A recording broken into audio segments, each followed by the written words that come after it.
ओम श्री परमात्मने नमः।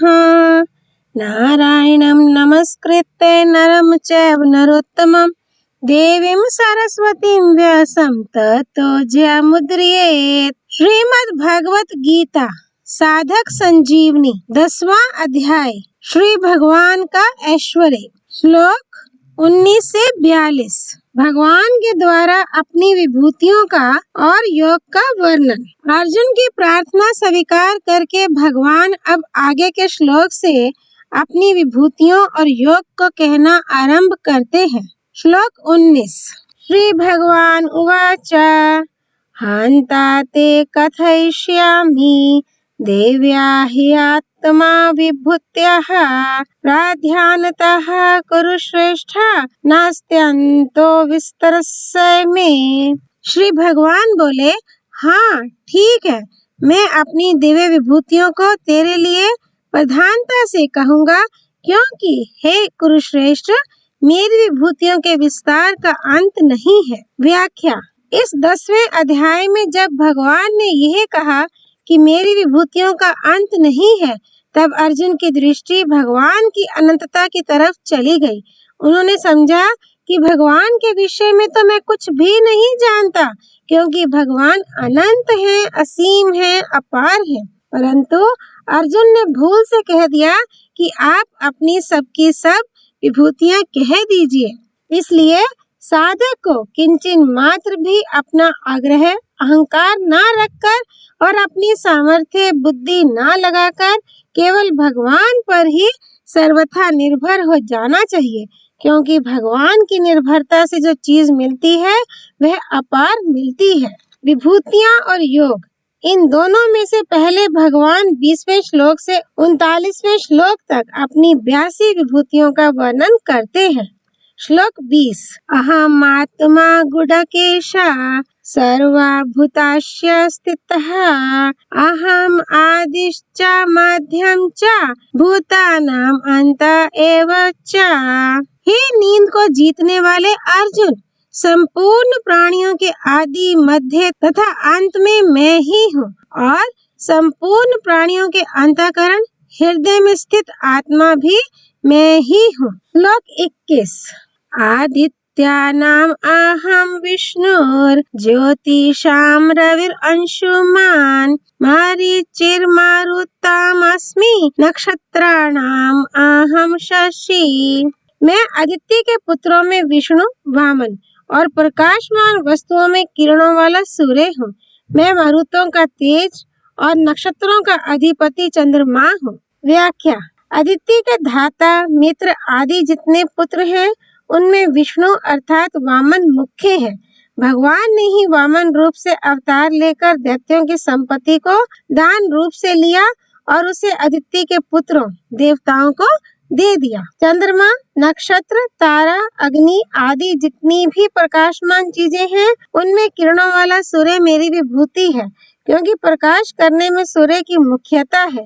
सूर्य के प्रकाश से ही सभी प्रकाशमान होते हैं। सत्व ज्योति, आदित्य, हरित आदि नामों वाले जो 49 मरुत हैं, उनका मुख्य तेज मैं हूँ। उस तेज के प्रभाव से ही इंद्र के द्वारा दिति के गर्भ के 7 टुकड़े करने पर और उन 7 के फिर 7 टुकड़े करने पर भी वे मरे नहीं, प्रत्युत 1 से 49 हो गए। अश्विनी, भरणी, कृत्तिका आदि जो 27 नक्षत्र हैं, उन सब का अधिपति चंद्रमा मैं हूँ। इन विभूतियों में जो महत्ता, विशेषता है, वे वास्तव में भगवान की है। श्लोक 22। वेदानां सामवेदोऽस्मि देवानां अस्मि वस्वः इंद्रियाणां मनश्चास्मि भूतानां अस्मि चेतना। मैं वेदों में सामवेद हूँ, देवताओं में इंद्र हूँ, इंद्रियों में मन हूँ और प्राणियों की चेतना हूँ। व्याख्या। वेदों की जो ऋचाएं स्वर सहित गाई जाती हैं, उनका नाम सामवेद है। सामवेद में इंद्र रूप से भगवान की स्तुति का वर्णन है, इसलिए सामवेद भगवान की विभूति है। सूर्य, चंद्रमा आदि जितने भी देवता हैं, उन सब में इंद्र मुख्य है और सबका अधिपति है, इसलिए भगवान ने उसको अपनी विभूति बताया है। नेत्र, कान आदि सब इंद्रियों में मन मुख्य है। सब इंद्रियां मन के साथ रहने से मन को साथ में लेकर ही काम करती हैं। मन साथ में ना रहने से इंद्रियां अपना काम नहीं करती। यदि मन का साथ ना हो तो इंद्रियों के सामने विषय आने पर भी विषयों का ज्ञान नहीं होता। मन में यह विशेषता भगवान से ही आई है, इसलिए भगवान ने मन को अपनी विभूति बताया है। संपूर्ण प्राणियों की जो चेतना शक्ति प्राण शक्ति है, जिससे मरे हुए आदमी की अपेक्षा सोए हुए आदमी में विलक्षणता दिखती है, उसे भगवान ने अपनी विभूति बताया है। इन विभूतियों में जो विशेषता है वह भगवान से ही आई है, इनकी स्वतंत्र विशेषता नहीं है। श्लोक 23।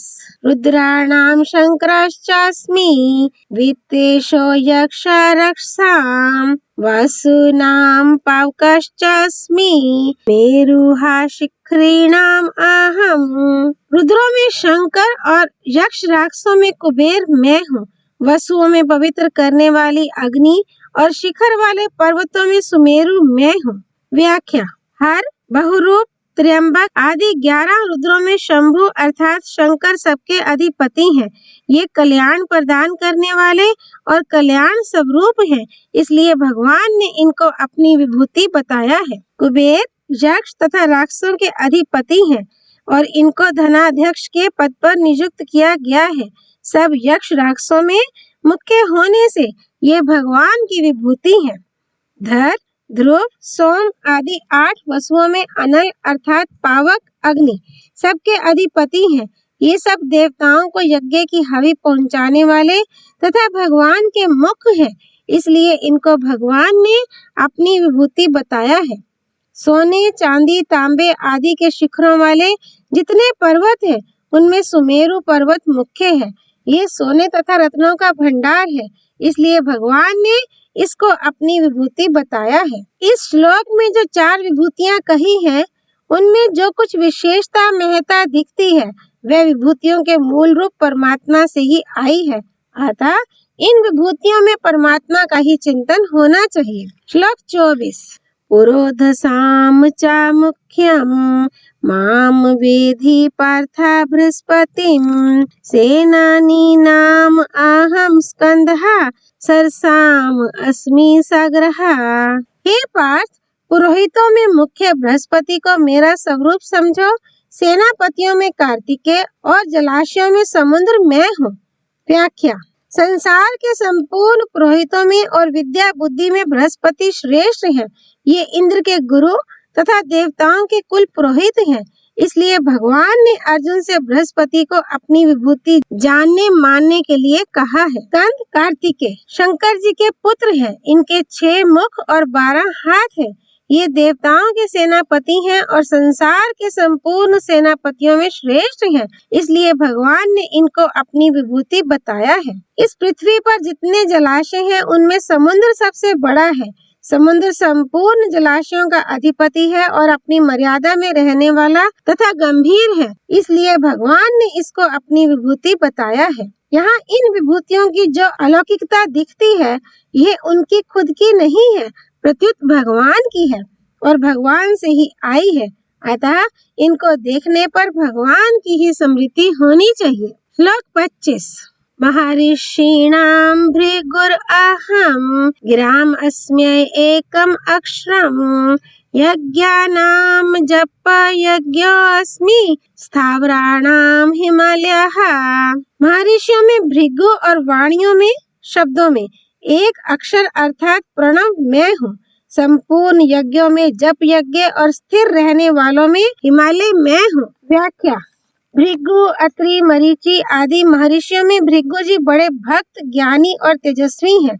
इन्होंने ही ब्रह्मा, विष्णु और महेश इन तीनों की परीक्षा करके भगवान विष्णु को श्रेष्ठ सिद्ध किया था। भगवान विष्णु भी अपने वक्ष स्थल पर इनके चरण चिन्ह को भृगुलता नाम से धारण किए रहते हैं, इसलिए भगवान ने इनको अपनी विभूति बताया है। सबसे पहले 3 मात्रा वाला प्रणव प्रकट हुआ, फिर प्रणव से त्रिपदा गायत्री, त्रिपदा गायत्री से वेद और वेदों से शास्त्र, पुराण आदि संपूर्ण वांग्मय जगत प्रकट हुआ। अतः इन सब का कारण होने से और इन सब में श्रेष्ठ होने से भगवान ने एक अक्षर प्रणव को अपनी विभूति बताया है। मंत्रों से जितने यज्ञ किए जाते हैं उनमें अनेक वस्तु पदार्थों की विधियों की आवश्यकता पड़ती है और उनको करने में कुछ न कुछ दोष आ ही जाता है, परंतु जप यज्ञ अर्थात भगवान नाम का जप करने में किसी पदार्थ या विधि की आवश्यकता नहीं पड़ती। इसको करने में दोष आना तो दूर रहा, प्रत्युत सभी दोष नष्ट हो जाते हैं। इसको करने में सभी स्वतंत्र हैं। भिन्न भिन्न संप्रदायों में भगवान के नामों में अंतर तो होता है, पर नाम जप से कल्याण होता है। इसको हिंदू, मुसलमान, बौद्ध, जैन आदि सभी मानते हैं। इसलिए भगवान ने जप यज्ञ को अपनी विभूति बताया है। स्थिर रहने वाले जितने भी पर्वत हैं, उन सब में हिमालय तपस्या का स्थल होने से महान पवित्र है और सबका अधिपति है। गंगा, यमुना आदि जितनी तीर्थ स्वरूप पवित्र नदियां हैं, वे सभी प्रायः हिमालय से प्रकट होती हैं। भगवत प्राप्ति में हिमालय स्थल बहुत सहायक है। आज भी दीर्घ आयु वाले बड़े बड़े योगी और संत जन हिमालय की गुफाओं में साधन भजन करते हैं। नर नारायण ऋषि भी हिमालय में जगत के कल्याण के लिए आज भी तपस्या कर रहे हैं। हिमालय भगवान शंकर का ससुराल है और स्वयं शंकर भी इसी के एक शिखर कैलाश पर्वत पर रहते हैं। इसलिए भगवान ने हिमालय को अपनी विभूति बताया है। संसार में जो कुछ भी विशेषता दिखती है, उसको संसार की मानने से मनुष्य उसमें फंस जाता है, जिससे उसका पतन होता है। परंतु भगवान यहाँ बहुत ही सरल साधन बताते हैं कि तुम्हारा मन जहाँ कहीं और जिस किसी विशेषता को लेकर आकृष्ट होता है, वहाँ उस विशेषता को तुम मेरी समझो कि यह विशेषता भगवान की है और भगवान से ही आई है। ये इस परिवर्तनशील नाशवान संसार की नहीं है। ऐसा समझोगे, मानोगे तो तुम्हारा वह आकर्षण मेरे में ही होगा। तुम्हारे मन में मेरी ही महत्ता हो जाएगी। इससे संसार का चिंतन छूटकर मेरा ही चिंतन होगा, जिससे तुम्हारा मेरे में प्रेम हो जाएगा। श्लोक 26। अश्वत्थः सर्व वृक्षाणां देवा ऋषीणां च नारदः गंधर्वाणां चित्ररथः सिद्धानां कपिलो मुनिः। संपूर्ण वृक्षों में पिप्पल, देव ऋषियों में नारद, गंधर्वों में चित्ररथ और सिद्धों में कपिल मुनि मैं हूँ। व्याख्या। पिप्पल एक सौम्य वृक्ष है। इसके नीचे हर एक पेड़ लग जाता है और यह पहाड़, मकान की दीवार, छत आदि कठोर जगह पर भी पैदा हो जाता है। पिप्पल वृक्ष के पूजन की बड़ी महिमा है। आयुर्वेद में बहुत से रोगों का नाश करने की शक्ति पिप्पल वृक्ष में बताई गई है। इन सब दृष्टियों से भगवान ने पिप्पल को अपनी विभूति बताया है। देव ऋषि भी कई हैं और नारद भी कई हैं, पर देव ऋषि नारद एक ही हैं। ये भगवान के मन के अनुसार चलते हैं और भगवान को जैसी लीला करनी होती है, ये पहले से ही वैसी भूमिका तैयार कर देते हैं। इसलिए नारद जी को भगवान का मन कहा गया है। ये सदा वीणा लेकर भगवान के गुण गाते हुए घूमते रहते हैं। वाल्मीकि और व्यास जी को उपदेश देकर उनको रामायण और भागवत जैसे ग्रंथों के लेखन कार्य में प्रवृत्त कराने वाले भी नारद जी ही हैं। नारद जी की बात पर मनुष्य, देवता, असुर, नाग आदि सभी विश्वास करते हैं। सभी इनकी बात मानते हैं और इनसे सलाह लेते हैं।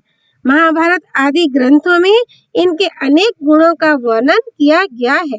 यहाँ भगवान ने इनको अपनी विभूति बताया है। स्वर्ग के गायकों को गंधर्व कहते हैं और उन सभी गंधर्वों में चित्ररथ मुख्य है। अर्जुन के साथ इनकी मित्रता रही और इनसे ही अर्जुन ने गान विद्या सीखी थी। गान विद्या में अत्यंत निपुण और गंधर्वों में मुख्य होने से भगवान ने इनको अपनी विभूति बताया है। सिद्ध दो तरह के होते हैं। एक तो साधन करके सिद्ध बनते हैं और दूसरे जन्मजात सिद्ध होते हैं। कपिल जी जन्मजात सिद्ध हैं और इनको आदि सिद्ध कहा जाता है। ये करदम जी के यहाँ देवहूति के गर्भ से प्रकट हुए थे। ये सांख्य के आचार्य और संपूर्ण सिद्धों के गणाधीश हैं। इसलिए भगवान ने इनको अपनी विभूति बताया है। इन सब विभूतियों में जो विलक्षणता प्रतीत होती है, वह मूलतः तत्वतः भगवान की ही है। अतः साधक की दृष्टि भगवान में ही रहनी चाहिए। श्लोक 27। उच्चः श्रवसाम अश्वानाम वेधि माम अमृतोद्भवम् ऐरावतम गजेंद्राणाम नराणाम च नराधिपम। घोड़ों में अमृत के साथ समुद्र से प्रकट होने वाले उच्च श्रवा नामक घोड़े को, श्रेष्ठ हाथियों में ऐरावत नामक हाथी को और मनुष्यों में राजा को मेरी विभूति मानो। व्याख्या। समुद्र मंथन के समय प्रकट होने वाले 14 रत्नों में उच्च श्रवा घोड़ा भी एक रत्न है। यह इंद्र का वाहन और संपूर्ण घोड़ों का राजा है, इसलिए भगवान ने इसको अपनी विभूति बताया है। हाथियों के समुदाय में जो श्रेष्ठ होता है उसको गजेंद्र कहते हैं।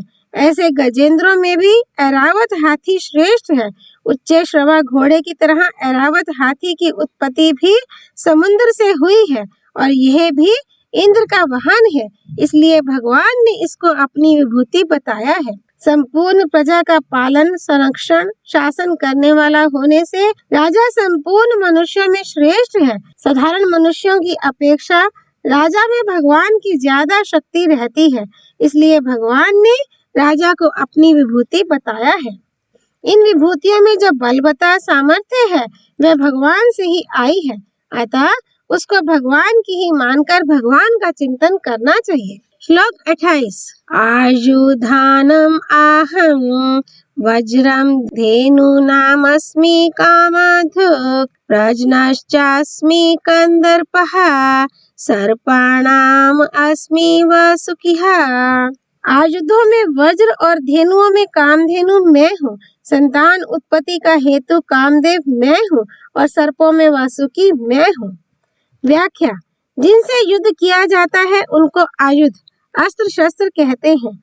आयुधों में इंद्र का वज्र मुख्य है। ये दधीचि ऋषि की हड्डियों से बना हुआ है और इसमें दधीचि ऋषि की तपस्या का तेज है, इसलिए भगवान ने वज्र को अपनी विभूति कहा है। नई ब्याई हुई गाय को धेनु कहते हैं। सभी धेनुओं में कामधेनु मुख्य है जो समुद्र मंथन से प्रकट हुई थी। ये संपूर्ण देवताओं और मनुष्यों की कामना पूर्ति करने वाली है, इसलिए यह भगवान की विभूति है। संसार मात्र की उत्पत्ति काम से ही होती है। धर्म के अनुकूल केवल संतान की उत्पत्ति के लिए सुख बुद्धि का त्याग करके जिस काम का उपयोग किया जाता है वह काम भगवान की विभूति है। वासुकी संपूर्ण सर्पों के अधिपति और भगवान के भक्त है। समुद्र मंथन के समय इन्हीं की मंथन डोरी बनाई गई थी, इसलिए भगवान ने इनको अपनी विभूति बताया है। इन विभूतियों में जो विलक्षणता दिखाई देती है वह प्रति क्षण परिवर्तनशील संसार की हो ही कैसे सकती है, यह तो परमात्मा की ही है। श्लोक 29। अनंतश्चास्मि नागानां वरुणो यादसाम अहं पितॄणामर्यमा चास्मि यमः संयमताम अहं। नागों में अनंत शेषनाग और जल जंतुओं का अधिपति वरुण मैं हूँ। पितरों में अर्यमा और शासन करने वालों में यमराज मैं हूँ।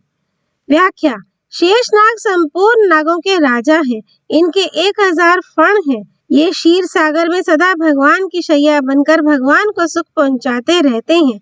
ये अनेक बार भगवान के साथ अवतार लेकर उनकी लीला में शामिल हुए हैं, इसलिए भगवान ने इनको अपनी विभूति बताया है।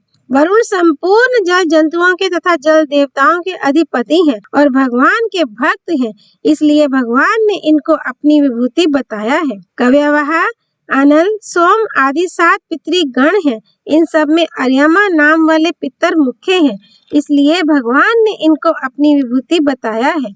प्राणियों पर शासन करने वाले राजा आदि जितने भी अधिकारी हैं उनमें यमराज मुख्य हैं। ये प्राणियों को उनके पाप पुण्यों का फल भुगताकर शुद्ध करते हैं। इनका शासन न्याय और धर्म पूर्वक होता है। ये भगवान के भक्त और लोकपाल भी हैं, इसलिए भगवान ने इनको अपनी विभूति बताया है। इन विभूतियों में जो विलक्षणता दिखती है वह इनकी व्यक्तिगत नहीं है, वह तो भगवान से ही आई है और भगवान की ही है, अतः इनमें भगवान का ही चिंतन होना चाहिए। श्लोक 30। प्रह्लादश्चास्मि दैत्यानां कालः कालयाताम् अहं मृगाणां च मृगेन्द्रो अहं वैनेत्यश्च पक्षिणां। दैत्य में प्रहलाद और गणना करने वालों में ज्योतिषियों में काल मैं हूँ तथा पशुओं में सिंह और पक्षियों में गरुड़ मैं हूँ। व्याख्या। जो गिट्टी से उत्पन्न हुए हैं उनको दैत्य कहते हैं। उन दैत्यों में प्रहलाद जी मुख्य हैं और श्रेष्ठ हैं। ये भगवान के परम विश्वासी और निष्काम प्रेमी भक्त हैं, इसलिए भगवान ने इनको अपनी विभूति बताया है। ज्योतिष शास्त्र में काल समय से ही आयु की गणना होती है, इसलिए क्षण, घड़ी, दिन, पक्ष, मास, वर्ष आदि गणना करने के साधनों में काल भगवान की विभूति है। बाघ, हाथी, चीता, रीछ आदि जितने भी पशु हैं, उन सब में सिंह बलवान, तेजस्वी, प्रभावशाली, शूरवीर और साहसी है। ये सब पशुओं का राजा है, इसलिए भगवान ने इसको अपनी विभूति बताया है। विनता के पुत्र गरुड़ जी संपूर्ण पक्षियों के राजा हैं और भगवान के भक्त हैं। ये भगवान विष्णु के वाहन हैं और जब ये उड़ते हैं तब इनके पंखों से स्वतः साम वेद की ऋचाएं ध्वनित होती हैं, इसलिए भगवान ने इनको अपनी विभूति बताया है। इन सब विभूतियों में अलग अलग रूप से जो मुख्यता बताई गई है वह तत्वतः भगवान की ही है, इसलिए इनकी ओर दृष्टि जाते ही स्वतः भगवान का चिंतन हो जाना चाहिए। श्लोक 31। पावनाः पावताम् अस्मि रामः शास्त्राभृताम् अहम् झाषाणां मकरश्चास्मि स्रोतसाम् अस्मि जाह्नवी। पवित्र करने वालों में वायु और शस्त्रधारियों में राम मैं हूँ, जल जंतुओं में मगर मैं हूँ और नदियों में गंगा जी मैं हूँ। व्याख्या। वायु से ही सब चीजें पवित्र होती हैं, वायु से ही निरोगता आती है, अतः भगवान ने पवित्र करने वालों में वायु को अपनी विभूति बताया है। ऐसे तो राम अवतार हैं, साक्षात भगवान है, पर जहाँ शस्त्रधारियों की गणना होती है उन सब में राम श्रेष्ठ है, इसलिए भगवान ने राम को अपनी विभूति बताया है। जल जंतुओं में मगर सबसे बलवान है, इसलिए जलचरों में मगर को भगवान ने अपनी विभूति बताया है। प्रवाह रूप से बहने वाले जितने भी नद, नदी, नाले, झरने हैं उन सब में गंगा जी श्रेष्ठ हैं। ये भगवान की खास चरणोदक हैं। गंगा जी अपने दर्शन, स्पर्श आदि से दुनिया का उद्धार करने वाली हैं। मरे हुए मनुष्यों की अस्थियां गंगा जी में डालने से उनकी सद्गति हो जाती है, इसलिए भगवान ने इनको अपनी विभूति बताया है। वास्तव में इन विभूतियों की मुख्यता न मानकर भगवान की ही मुख्यता माननी चाहिए, कारण कि इन सब में जो विशेषता महत्ता देखने में आती है वह भगवान से ही आई है। श्लोक 32। सर्गाणाम आदिर अंतश्च मध्यम चैवहम् अर्जुन अध्यात्म विद्या विद्यानां वादः प्रवदताम् अहम्। हे अर्जुन, संपूर्ण सृष्टियों के आदि, मध्य तथा अंत में मैं ही हूँ। विद्याओं में अध्यात्म विद्या, ब्रह्म विद्या और परस्पर शास्त्रार्थ करने वालों का वाद मैं हूँ। व्याख्या। जितने सर्ग और महासर्ग होते हैं, अर्थात जितने प्राणियों की उत्पत्ति होती है, उनके आदि में भी मैं रहता हूँ, उनके मध्य में भी मैं रहता हूँ और उनके अंत में, उनके लीन होने पर भी मैं रहता हूँ। तात्पर्य है कि सब कुछ वासुदेव ही है। अतः मात्र संसार को, प्राणियों को देखते ही भगवान की याद आनी चाहिए। जिस विद्या से मनुष्य का कल्याण हो जाता है वह अध्यात्म विद्या कहलाती है। दूसरी सांसारिक कितनी ही विद्याएं पढ़ लेने पर भी पढ़ना बाकी ही रहता है, परंतु इस अध्यात्म विद्या के प्राप्त होने पर पढ़ना अर्थात जानना बाकी नहीं रहता, इसलिए भगवान ने इसको अपनी विभूति बताया है। आपस में जो शास्त्रार्थ किया जाता है वह 3 प्रकार का होता है। पहला, जल्प युक्ति प्रयुक्ति से अपने पक्ष का मंडन और दूसरे पक्ष का खंडन करके अपने पक्ष की जीत और दूसरे पक्ष की हार करने की भावना से जो शास्त्रार्थ किया जाता है उसको जल्प कहते हैं। दूसरा, वितंडा, अपना कोई भी पक्ष ना रखकर केवल दूसरे पक्ष का खंडन ही खंडन करने के लिए जो शास्त्रार्थ किया जाता है उसको वितंडा कहते हैं। तीसरा, वाद। बिना किसी पक्षपात के केवल तत्व निर्णय के लिए आपस में जो शास्त्रार्थ विचार विनिमय किया जाता है उसको वाद कहते हैं। इन तीनों प्रकार के शास्त्रार्थों में वाद श्रेष्ठ है। इसी वाद को भगवान ने अपनी विभूति बताया है। श्लोक 33। अक्षराणाम अकारो अस्मि द्वन्द्वः सामासिकस्य च अहम एव अक्षयः कालो धाताहम विश्वतो मुखः। अक्षरों में अकार और समासों में द्वंद्व समास मैं हूँ। अक्षय काल अर्थात काल का भी महाकाल तथा सब और मुख वाला धाता, सबका पालन पोषण करने वाला भी मैं ही हूँ। व्याख्या। वर्णमाला में सर्वप्रथम अकार आता है। स्वर और व्यंजन दोनों में अकार मुख्य है। अकार के बिना व्यंजनों का उच्चारण नहीं होता, इसलिए अकार को भगवान ने अपनी विभूति बताया है। जिससे दो या दो से अधिक शब्दों को मिलाकर एक शब्द बनता है उसको समास कहते हैं। समास कई तरह के होते हैं, उनमें अवयवी भाव, तत्पुरुष, बहुव्रीहि और द्वंद्व ये चार मुख्य हैं। दो शब्दों के समास में यदि पहला शब्द प्रधानता रखता है तो वह अवयवी भाव समास होता है। यदि आगे का शब्द प्रधानता रखता है तो वह तत्पुरुष समास होता है। यदि दोनों शब्द अन्य के वाचक होते हैं तो वह बहुव्रीहि समास होता है। यदि दोनों शब्द प्रधानता रखते हैं तो वह द्वंद्व समास होता है। द्वंद्व समास में दोनों शब्दों का अर्थ मुख्य होने से भगवान ने इसको अपनी विभूति बताया है। जिस काल का कभी क्षय नहीं होता अर्थात जो कालातीत है और अनादि अनंत रूप है वह काल भगवान ही है। सर्ग और प्रलय की गणना तो सूर्य से होती है, पर महाप्रलय में जब सूर्य भी लीन हो जाता है तब समय की गणना परमात्मा से ही होती है। इसलिए परमात्मा अक्षय काल है। सब और मुख वाले होने से भगवान की दृष्टि सभी प्राणियों पर रहती है। अतः सबका धारण पोषण करने में भगवान बहुत सावधान रहते हैं। किस प्राणी को कौन सी वस्तु कब मिलनी चाहिए इसका भगवान खूब ख्याल रखते हैं और समय पर उस वस्तु को पहुंचा देते हैं। इसलिए भगवान ने अपना विभूति रूप से वर्णन किया है। श्लोक 34। मृत्युः सर्वहराश्चाहम् उद्भवाश्च भविष्यताम् कीर्तिः शरीरवाक्श्च नारीणाम् समृतिर्मेधा धृतिः क्षमा। सबका हरण करने वाली मृत्यु और भविष्य में उत्पन्न होने वाला मैं हूँ तथा स्त्री जाति में कीर्ति, श्री, वाक, वाणी, समृति, मेधा, धृति और क्षमा मैं हूँ। व्याख्या। मृत्यु में हरण करने की ऐसी विलक्षण सामर्थ्य है कि मृत्यु के बाद यहाँ की स्मृति तक नहीं रहती, सब कुछ अपहृत हो जाता है। वास्तव में यह सामर्थ्य मृत्यु की नहीं है, प्रत्युत परमात्मा की है। अगर संपूर्ण का हरण करने की, विस्मृत करने की भगवत प्रदत्त सामर्थ्य मृत्यु में ना होती तो अपनेपन के संबंध को लेकर जैसी चिंता इस जन्म में मनुष्य को होती है वैसी ही चिंता पिछले जन्म के संबंध को लेकर भी होती। मनुष्य ना जाने कितने जन्म ले चुका है।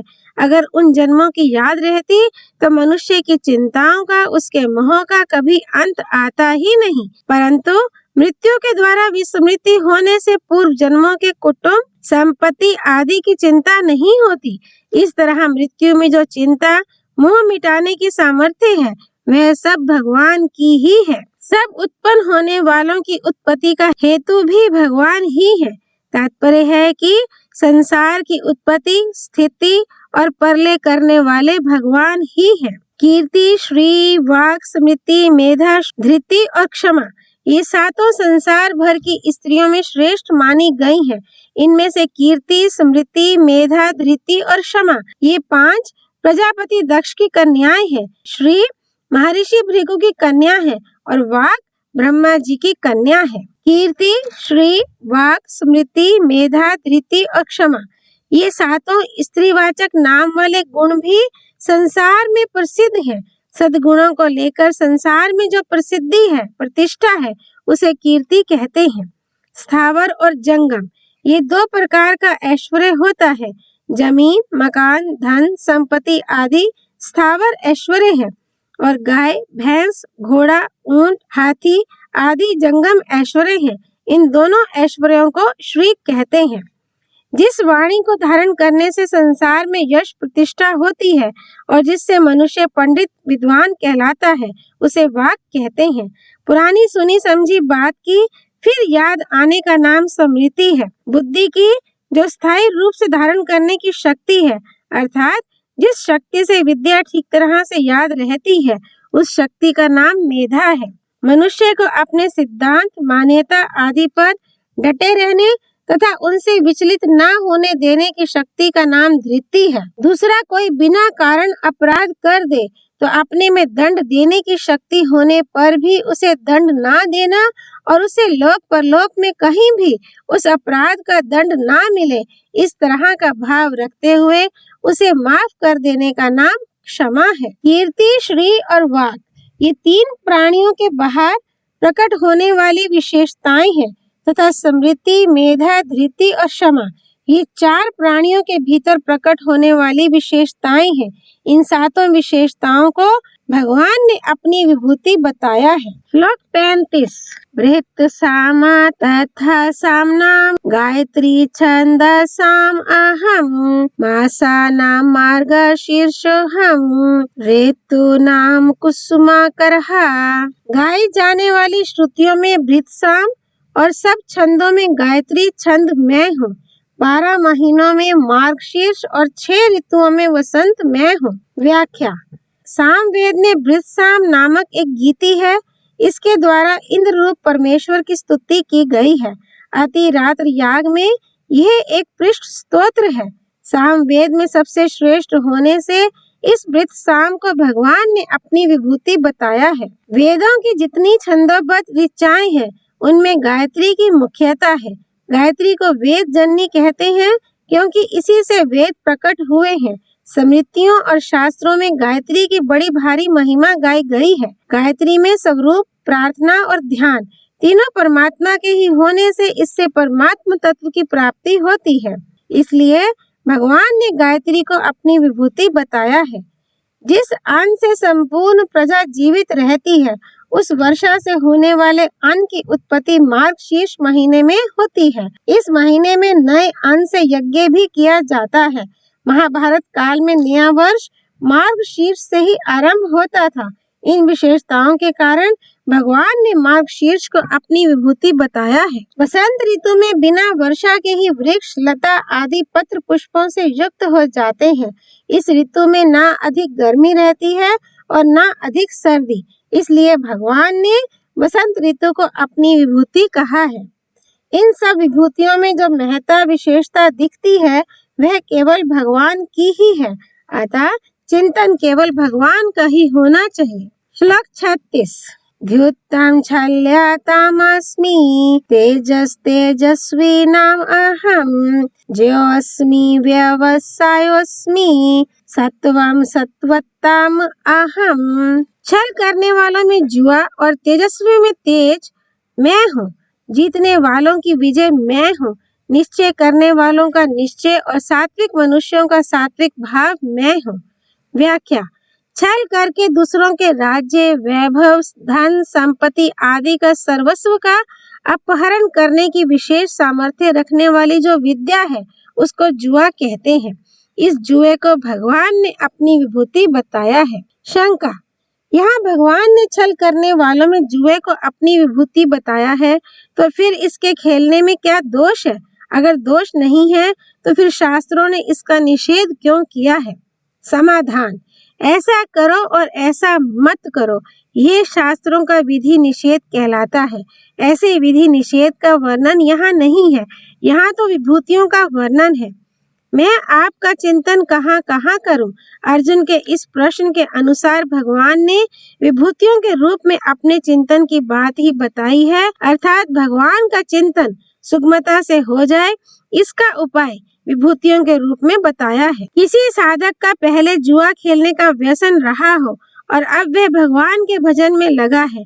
उसको कभी जुआ याद आ जाए तो उस जुए का चिंतन छोड़ने के लिए वह उसमें भगवान का चिंतन करे कि इस जुए के खेल में हार जीत की जो विशेषता है वह भगवान की ही है। इस प्रकार जुए में भगवान को देखने से जुए का चिंतन तो छूट जाएगा और भगवान का चिंतन होने लगेगा।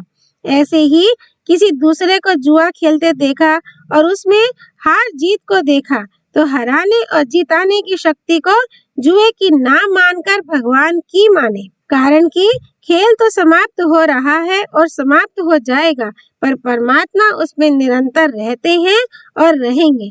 इस प्रकार जुआ आदि को विभूति कहने का तात्पर्य भगवान के चिंतन में है। महापुरुषों के उस दैवी संपत्ति वाले प्रभाव का नाम तेज है, जिसके सामने पापी पुरुष भी पाप करने में हिचकते हैं। इस तेज को भगवान ने अपनी विभूति बताया है। विजय प्रत्येक प्राणी को प्रिय लगती है।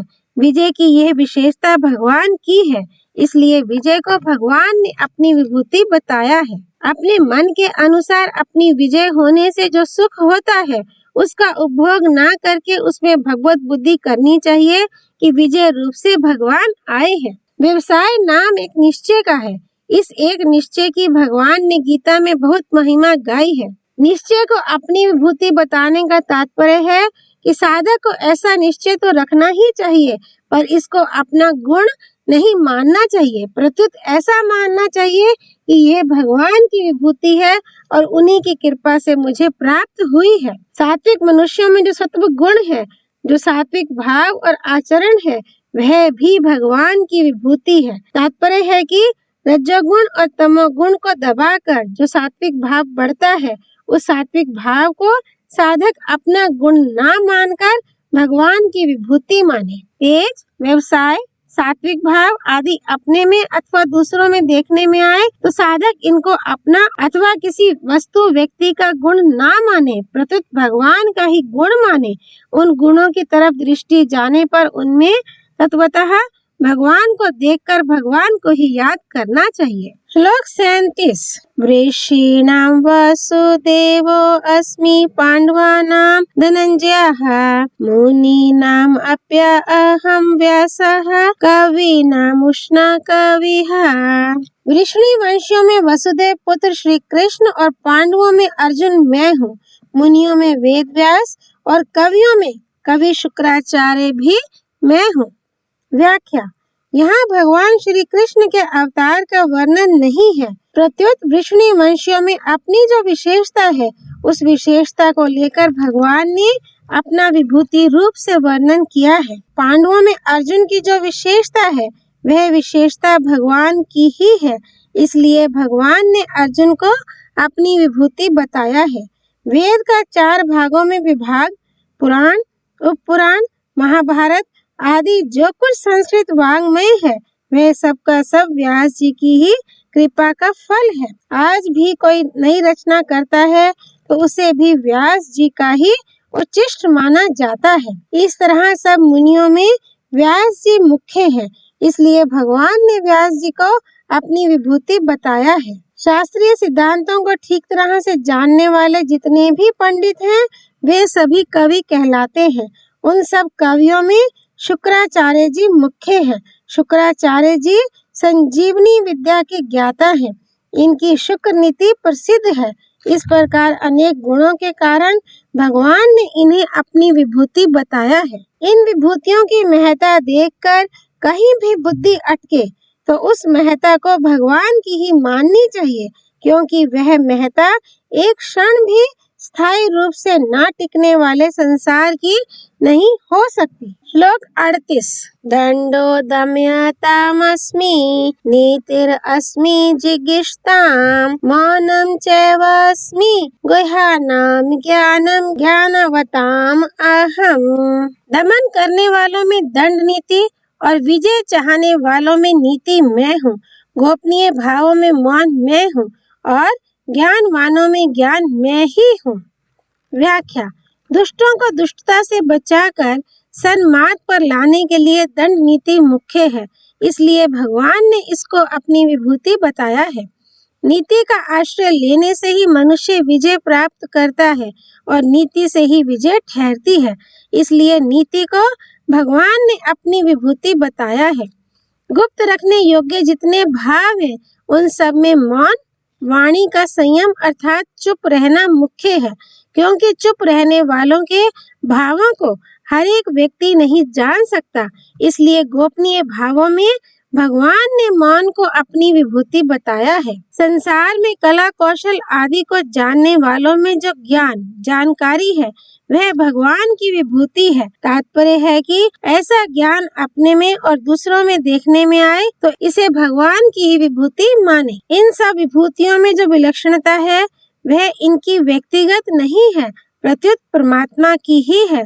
इसलिए परमात्मा की तरफ ही दृष्टि जानी चाहिए। श्लोक 39। यच्चापि सर्वभूतानां बीजं तद अहम् अर्जुन न तदस्ति विना यस्यान माया भूतं चराचरम्। और हे अर्जुन, संपूर्ण प्राणियों का जो बीज मूल कारण है, वह बीज भी मैं ही हूँ, क्योंकि वह चर अचर कोई प्राणी नहीं है जो मेरे बिना हो, अर्थात चर अचर सब कुछ मैं ही हूँ। व्याख्या।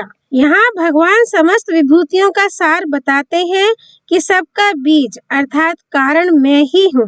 बीज कहने का तात्पर्य है कि इस संसार का निमित्त कारण भी मैं हूँ और उपादान कारण भी मैं हूँ, अर्थात संसार को बनाने वाला भी मैं हूँ और संसार रूप से बनने वाला भी मैं हूँ। संसार में जड़ चेतन स्थावर जंगम चर अचर आदि जो कुछ भी देखने में आता है, वह सब मेरे बिना नहीं हो सकता। सब मेरे से ही होते हैं, अर्थात सब कुछ मैं ही मैं हूँ। इस वास्तविक मूल तत्व को जानकर साधक की इंद्रियां मन बुद्धि जहाँ कहीं जाए अथवा मन बुद्धि में संसार की जो कुछ बात याद आए, उन सबको भगवान का ही स्वरूप माने। ऐसा मानने से साधक को भगवान का ही चिंतन होगा, दूसरे का नहीं, क्योंकि तत्व से भगवान के सिवाय दूसरा कोई है ही नहीं। परिशिष्ट भाव। संपूर्ण प्राणियों की उत्पत्ति के 4 खानी स्थान है। पहला, जरायुज, जेर के साथ पैदा होने वाले मनुष्य, गाय, भैंस, भेड़, बकरी आदि। अंडज, अंडे से पैदा होने वाले पक्षी, सांप, गिलहरी, छिपकली आदि। तीसरा, उद्भिज, पृथ्वी का भेदन करके ऊपर की तरफ निकलने वाले वृक्ष, लता, दूब, घास, अनाज आदि।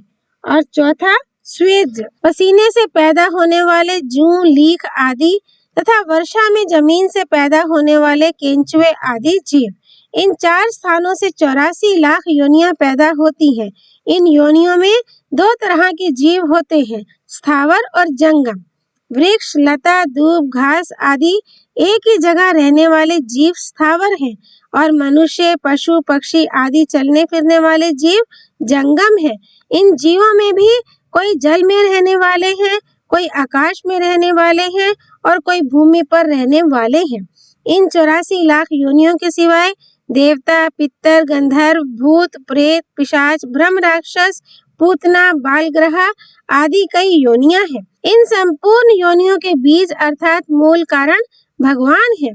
तात्पर्य है कि अनंत ब्रह्मांडों में अनंत जीव हैं, पर उन सब का बीज एक ही है। इसलिए सब रूपों में एक भगवान ही है। वासुदेवः सर्वम। जैसे बीज से खेती होती है, ऐसे ही एक भगवान से ये संपूर्ण संसार हुआ है। जिस प्रकार बाजरी से बाजरी ही पैदा होती है, गेहूं से गेहूं ही होता है, पशु से पशु ही होते हैं, मनुष्य से मनुष्य ही होते हैं, इसी प्रकार भगवान से भगवान ही होते हैं, अर्थात संसार रूप भगवान ही प्रकट होते हैं। जैसे सोने से बने गहने सोना रूप ही होते हैं, लोहे से बने औजार लोहा रूप ही होते हैं, मिट्टी से बने बर्तन मिट्टी रूप ही होते हैं, रुई से बने वस्त्र रुई रूप ही होते हैं। ऐसे ही भगवान से होने वाला संसार भी भगवत रूप ही है। लौकिक बीज से तो एक ही प्रकार की खेती पैदा होती है। जैसे गेहूं के बीज से गेहूं ही पैदा होता है, ऐसा नहीं होता कि एक ही बीज से गेहूं भी पैदा हो जाए, बाजरी भी पैदा हो जाए, मोठ भी पैदा हो जाए, मूंग भी पैदा हो जाए। सबके बीज अलग अलग होते हैं, परंतु भगवान रूपी बीज इतना विलक्षण बीज है कि उस एक ही बीज से अनेक प्रकार की सृष्टि पैदा हो जाती है और सब प्रकार की सृष्टि पैदा होने पर भी उसमें कोई विकृति नहीं आती। वह ज्यों का त्यों रहता है क्योंकि वह बीज अव्यय है, सनातन है। अब आगे के श्लोक में भगवान अपनी दिव्य विभूतियों के कथन का उपसंहार करते हैं। श्लोक 40। नान्तो अस्ति मम दिव्यानां विभूतीनां परन्तपा एषा तु देशतः प्रोक्तो विभूतेर्विस्तरो माया। हे परंतप अर्जुन, मेरी दिव्य विभूतियों का अंत नहीं है। मैंने तुम्हारे सामने अपनी विभूतियों का जो विस्तार कहा है, यह तो केवल संक्षेप से नाम मात्र कहा है। श्लोक 41। यद यद विभूति मत सत्वम श्रीमद ऊर्जितम एव वा तत् तद एव गच्छ त्वं मम तेजो अंश संभवम्। जो भी ऐश्वर्य युक्त, शोभा युक्त और बल युक्त प्राणी तथा पदार्थ है, उसको तुम मेरे ही तेज के अंश से उत्पन्न हुए समझो। व्याख्या। मनुष्य को जिस में विशेषता मालूम दे, उसमें भगवान की ही विशेषता मानते हुए भगवान का ही चिंतन होना चाहिए। अगर भगवान को छोड़कर दूसरे वस्तु, व्यक्ति आदि की विशेषता दिखती है तो यह पतन का कारण है। जैसे पतिव्रता स्त्री अपने मन में यदि पति के सिवाय दूसरे किसी पुरुष की विशेषता रखती है तो उसका पातिव्रत्य भंग हो जाता है। ऐसे ही भगवान के सिवाय दूसरी किसी वस्तु की विशेषता को लेकर मन खींचता है तो वह भी चार दोष आ जाता है, अर्थात भगवान के अनन्य भाव का व्रत भंग हो जाता है। श्लोक 42। अथवा बहुने तेन किं ज्ञातेन तव अर्जुन विष्टाभ्याहम् इदं कृत्स्नम् एकांशेन स्थितो जगत्। तुम्हें इस प्रकार बहुत सी बातें जानने की क्या आवश्यकता है, जबकि मैं अपने किसी एक अंश से इस संपूर्ण जगत को व्याप्त करके स्थित हूँ, अर्थात अनंत ब्रह्मांड मेरे किसी एक अंश में है। व्याख्या। मैं इस संपूर्ण जगत को एक अंश से व्याप्त करके स्थित हूँ, ये कहने का तात्पर्य है कि भगवान के किसी भी अंश में अनंत सृष्टियां विद्यमान है, परंतु उन सृष्टियों से भगवान का कोई अंश भाग रुका नहीं है, अर्थात भगवान के किसी अंश में उन सब सृष्टियों के रहने पर भी वहाँ खाली जगह पड़ी है। जैसे प्रकृति का बहुत क्षुद्र अंश हमारी बुद्धि है। बुद्धि में कई भाषाओं का, कई लिपियों का, कई कलाओं का ज्ञान होने पर भी हम ऐसा नहीं कह सकते कि हमारी बुद्धि अनेक भाषाओं आदि के ज्ञान से भर गई है। अतः अब दूसरी भाषा, लिपि आदि जानने के लिए जगह नहीं रही। तात्पर्य है कि बुद्धि में अनेक भाषाओं आदि का ज्ञान होने पर भी बुद्धि में जगह खाली ही रहती है और कितनी ही भाषाएं आदि सीखने पर भी बुद्धि भर नहीं सकती। इस प्रकार जब प्रकृति का छोटा अंश बुद्धि भी अनेक भाषाओं आदि के ज्ञान से नहीं भरती तो फिर प्रकृति से अतीत, अनंत, असीम और अगाध भगवान का कोई अंश अनंत सृष्टियों से कैसे भर सकता है। वह तो बुद्धि की अपेक्षा भी विशेष रूप से खाली रहता है। ओम तत्सत। धर्म की जय हो, अधर्म का नाश हो, प्राणियों में सद्भावना हो, विश्व का कल्याण हो। पार्थसारथी भगवान श्री कृष्ण की जय। भगवत वाणी श्रीमद् भगवत गीता की जय। श्री हरि अर्पणमस्तु।